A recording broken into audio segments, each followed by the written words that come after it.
Have you ever, like, noticed how your favorite obscure snack brand or even that local coffee shop down the street suddenly has a line of incredibly well-designed hoodies? Oh, yeah. Like apparel you actually want to wear outside the house. Exactly. And, maybe a niche content creator you follow on YouTube drops a tote bag that just looks amazing. I mean, Yeah. that is not an accident. No, not at all. It's actually a massive industry operating right under your nose. Right. So today, our mission is to basically shortcut your path into that exact industry.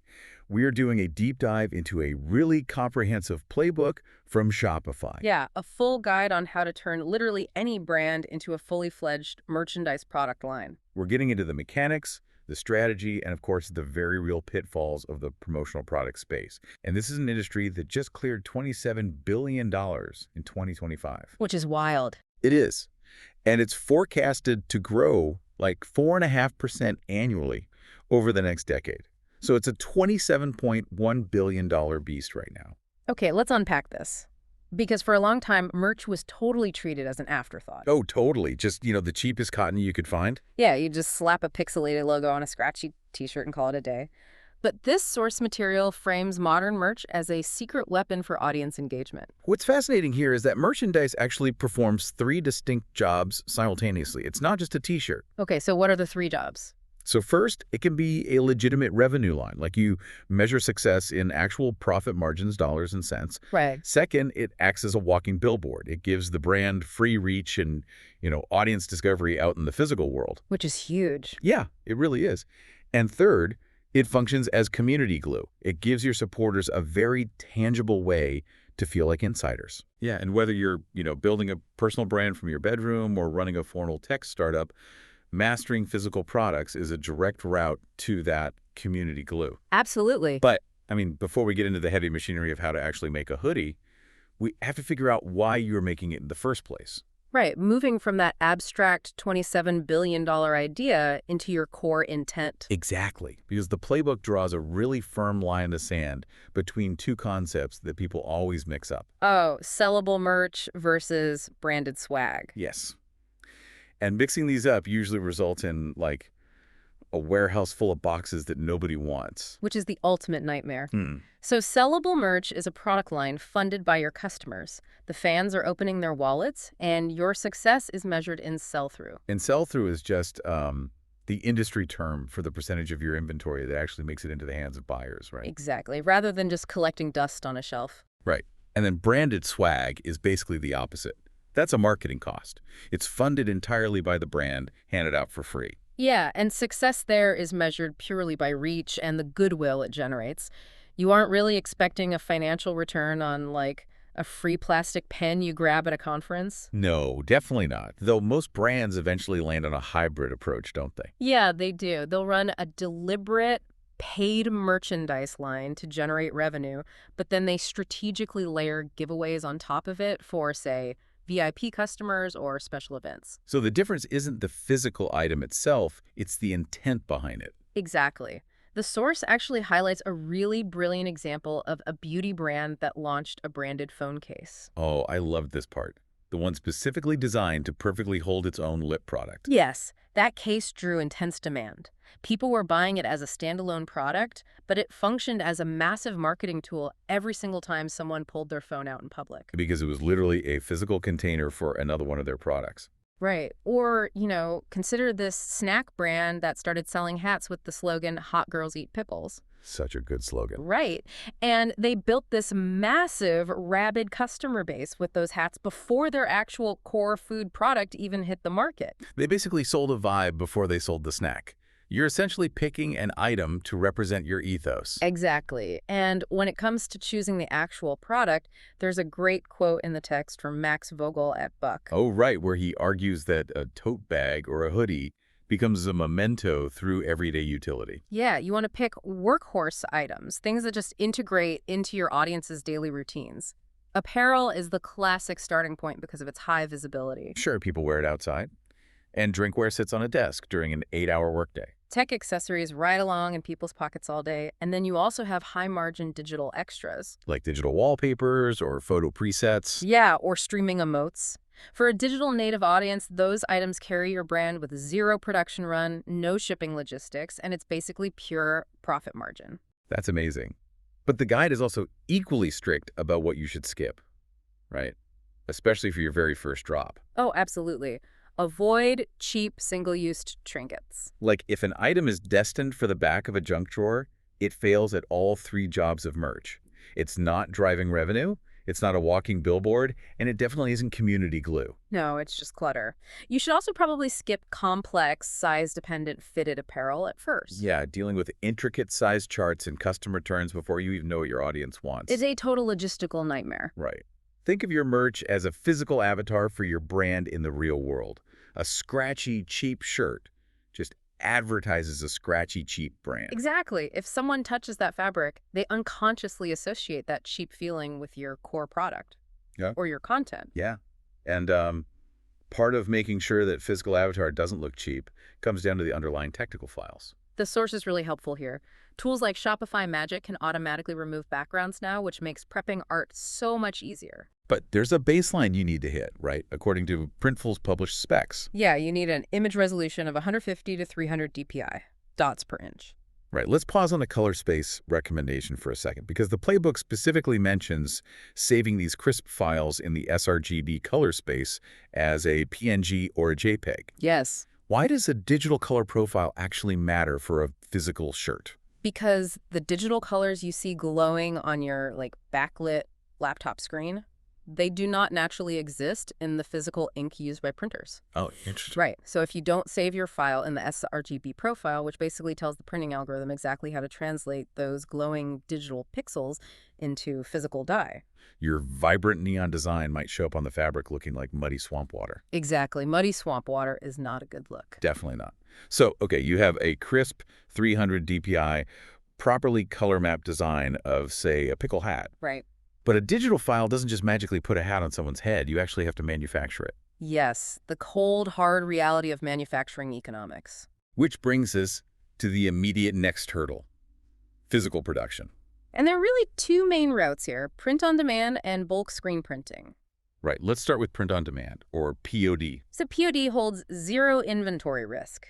A supplier prints and ships the item only after a customer actually clicks buy. Okay. For context, a blank cotton tee on POD starts at a flat cost of around $11.95. So the advantage there is that if nobody buys the shirt, you lose nothing but the time it took to design it. It's basically the ultimate testing tool. Exactly. But the trade-off is that because you pay per individual item, your unit cost never really drops, like no matter if you sell 10 or 10,000. Yeah, it stays flat. And that brings us to bulk screen printing, which operates on a completely different economic model. It's the same model local print shops use. Right, because with bulk printing, you're paying for heavy physical labor. This isn't just like an oversized office printer hitting print. No, the shop literally has to burn your design into a physical mesh screen using light-sensitive emulsion. They build one separate stencil for every single color in your design. So you are paying for them to build that stencil, which is why there's a setup fee. The guide says it's often around $35 per color per side of the garment. Yep. And because of that intense physical setup, the printer requires you to buy the entire run up front before you sell a single item. Okay, wait. If bulk is mathematically cheaper per unit, why wouldn't I just buy a ton of shirts up front to maximize my profit from day one? Well, it comes down to what the playbook calls margin math. You have to find the crossover point. Like a seesaw. Exactly like a seesaw. With print on demand, the cost is a flat, predictable $12 a shirt forever. Right. But with bulk, you pay a heavy upfront tax, that screen setup fee. So if you only print 50 shirts, that tax makes the bulk shirts way too expensive. Well, let me do the math. 50 tees at $12.75, plus a $35 screen, that's $672.50. Right. Which means you are paying over $13 a unit. $13.45, yeah. And the POD shirt was under 12. So at 50 shirts, bulk is actually losing you money. Exactly. But once you cross the 100-shirt threshold, that one-time $35 tax gets spread so thin across the larger order that bulk suddenly becomes cheaper than POD. So the fixed fee gets diluted. Right. At 100 shirts, the per unit cost drops to around $11.35. The seesaw tips. That makes sense. If we connect this to the bigger picture, Guessing high on a bulk order just to chase that lower unit cost leaves you holding boxes of dead stock. Just sitting in your garage. Right. And every unsold shirt sitting in your garage eats the profit of the shirts you actually did sell. Ouch. Yeah, that's why the smartest brands use a hybrid production route. Exactly. You test new, unproven designs using print on demand. And then you only commit to a bulk run once a design proves it has steady, undeniable demand. Okay, so you survive the margin math, you have the physical product mapped out. But where does the checkout actually happen? Selling surfaces. Yeah, we have to transition from making the physical item to placing it somewhere where an audience can actually pull out their credit card. Right. So the source outlines 5 distinct selling surfaces within the Shopify ecosystem, and they cater to very different stages of a business. Okay, what's the first one? The first is adding merchandise to an existing store. If you already run, say, a bakery website on Shopify, you just add a merch tab. That costs $0 extra on your subscription rate. Yep, free to add. The second surface is the Shopify Starter Plan. Yeah. This is just $5 a month. Oh, so this is for the creator who doesn't even have a website yet and just wants a simple link in bio page. Exactly. Just to sell a few items to their TikTok followers. It's the bare minimum infrastructure. Got it. And the third option? The third is a dedicated basic store. This is $39 a month, though they frequently run a $1 a month promo to start. Okay. This gives you a full storefront, multiple pages, and significantly lower credit card processing rates, which we really need to talk about in a minute. We will definitely get to those rates. What's the fourth surface? The fourth is the buy button. Let's say you have an existing WordPress blog or a portfolio site, and you don't want to migrate your entire web presence. You just generate a snippet of code, paste it onto your blog, and a fully functional checkout button just appears. Exactly. Super simple. And then the fifth surface covers social integrations, specifically YouTube shopping and TikTok. Now, the text provides a pretty vital caveat for YouTube shopping, right? Yes, it does. You can't just open a brand new channel today and start tagging hoodies in your videos. YouTube requires you to have at least 1,000 subscribers and be officially approved for their monetization program. Yeah, you really have to earn that surface. These different surfaces highlight the flexibility of the ecosystem, but you really have to be mindful of the trade-offs, especially when comparing a standalone store to all-in-one creator platforms like Fourth Wall or Spring. Right. The playbook quotes Will Bauman, the CEO of Fourth Wall. He notes their goal is to help creators focus entirely on the content side by handling all the back-end merch logistics. Which sounds incredibly convenient, honestly. Oh, the convenience is a massive draw. But look at the underlying architecture. On a platform like that, they host the storefront, they process the checkout, and they hold the customer records. So it's kind of like staying in an all-inclusive resort. You show up, it's incredibly easy, they clean your room, but you do not own the property. Great analogy. Building your own Shopify store is like building a house. It takes a bit more work to set up the plumbing initially, but you own the land. And more importantly, you own the customer data. Yes. Having that customer data is what allows you to retarget those specific buyers later via email when you drop a new collection. If you don't own the house, you can't invite them back as easily. Yeah. Here's where it gets really interesting, though. The surface you choose dictates your payment processing fees. Right. And that directly impacts how you price your items. Yeah, let's look at the actual margin mechanics here. If you sell a $30 t-shirt on a dedicated basic plan, your credit card processing fee is roughly $1.17. Okay. But if you sell that exact same $30 shirt on the $5 a month starter plan, the fee is $1.80. I mean, 60 cents doesn't sound like a crisis on a single shirt. No. But if a creator has a viral moment and sells 2,000 shirts, that margin difference equates to over $1,000 in lost revenue. Yeah. Just on processing fees alone. Exactly. It dictates your entire pricing strategy. You must calculate your retail price starting from your base production costs, plus the specific payment processing fee of your chosen surface, plus any amortized screen fees. Right. You cannot simply pick a mythical markup multiple out of thin air and just hope it covers your expenses. Never guess on margins. Okay, so we have the product, we understand the math, and we've built the storefront. How do you successfully launch this thing to the public without ending up in legal trouble? Or just, listening to crickets? Well, let's tackle the legal reality first. Because intellectual property is not abstract once commerce is involved. Definitely not. The USPTO, the United States Patent and Trademark Office, defines a trademark as a mark that identifies your specific goods in the marketplace. You register the marks you build to protect your own brand. And on the flip side, you have to stay off of everyone else's IP. Right. You cannot just slap a famous anime character or a sports team logo on a tote bag just because you think it looks cool.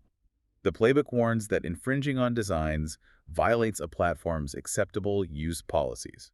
And an acceptable use policy is essentially the terms of service that allow an e-commerce host to pull the plug on your entire operation instantly if you use their servers to sell stolen IP. Yeah, they do not mess around with that. So assuming your designs are legally yours, you move to the launch playbook, which is broken into 3 steps. Validate, sample, drop. I love this part. Darren Metz from Snotty Nose Res Kids is quoted here talking about how they started their merch line with $0 using print on demand. They didn't need venture capital. They validated the demand by putting the digital designs in front of their fans first. Right. And once validated, you move to the drop.